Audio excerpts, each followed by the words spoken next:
As in my own family, in nearly 44% of black families with children, a woman is the primary breadwinner. African American women are paid on average just 60 cents for every dollar paid to white non-Hispanic men. 57% of women felt they needed to physically appear a certain way for success and to get ahead for their workplace. Women hold more than 70% of jobs, yet men still earn more money for the same role.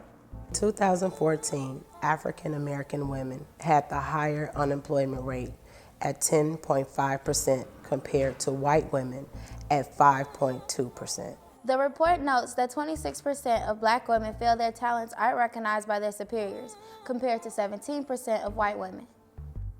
Heading down the road, I left it all behind. I took the path ahead, so easy to find. Now no obstacles are standing in my way. It's a new day. The typical definition of discrimination is unfavorable treatment toward an individual or toward a group of individuals because of some category that they fall in. So that might be because they are a woman or they are an African American. It could happen at the individual level. It could happen at an organization or institutional level. It could happen in more of a structural form. It can also be intentional or unintentional. That's the first challenge. I think sometimes people can question and doubt you if you're a female. Sometimes they can doubt you if you're a mother. Sometimes they can doubt you of a race. So I think the biggest challenges have been all of those, and I've typically tried to find environments that I feel work for me. You know, there's definitely a lot of pressure to, you know, act like a man, think like a man, do things in a way that a man would do them, because that is what you feel like is going to propel you to the next level. The resistance in organizations is that they want to just focus on one thing, bringing people in the door, versus taking a holistic or a comprehensive approach to looking at diversity and inclusion. So if someone's focused totally on recruitment and they're just trying to get numbers in, they may feel, oh, I'm able to check off the fact that I've gotten a woman of color in as well as just a woman. So they may want to bring someone in and show that, look, we were able to find a black woman for this senior financial or this chief financial officer role. And so they bring in someone who might be viewed as the only one who's a token. And for individuals in this role, it may feel a little bit challenging because there's a lot of scrutiny. They may feel that if they make any mistakes, that they're going to be out the door. So it's a lot of pressure. That I'm worthy to be in the same environment.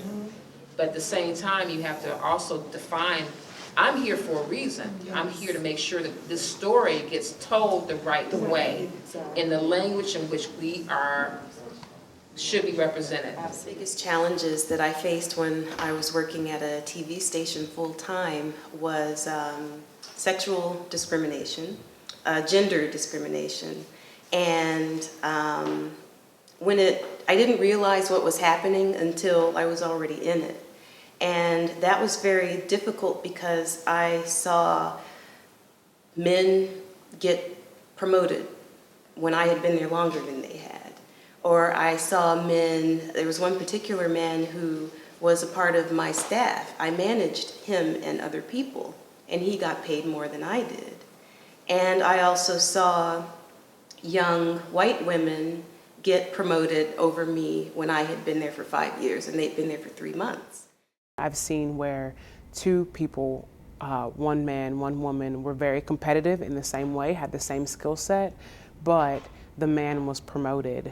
And there wasn't a lot of reasoning behind that, aside from, oh, he's a better fit, or, oh, you know, he's going to be here a little bit longer, and things like that. So while I don't think that it's completely in your face, no one's going to say, we're not giving you this job because you're a woman, or we're not giving you this job because you're black.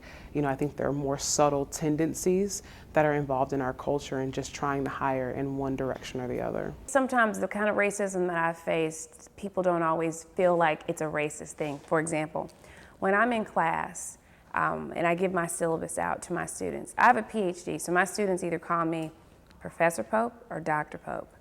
And when students, especially male students, will call me Miss Pope, and I correct them, like Miss Pope, that's not my professional name. That's my mother-in-law. My professional name, if you want to call me professionally, is Dr. Pope. And so I think sometimes they feel angered by the fact that I've corrected them that way. But if I was a man, they just automatically assume that I have a PhD. And there's a lot of professors that I hear, they'll just call them doctor, whatever, and they don't have the credentials. In that particular environment, it was male-dominated, white male, middle-aged, and mostly white women. There were, I'd say maybe out of a staff of 200 people, there might have been maybe 15 people of color. And I was probably on the bottom of the rank because I was a woman. I was a double minority, and for a long time I was new. So the stigmas of hiring a woman, I think that sometimes we are viewed as a double threat. That we're going to bring all the negative things about being a woman and all the negative things about being a woman of color into the workplace. And that's a stigma, but sometimes it's viewed as an asset. You have to be really good at what you do. And if you're good at what you do, you are meeting your job description and you're going above or beyond that job description.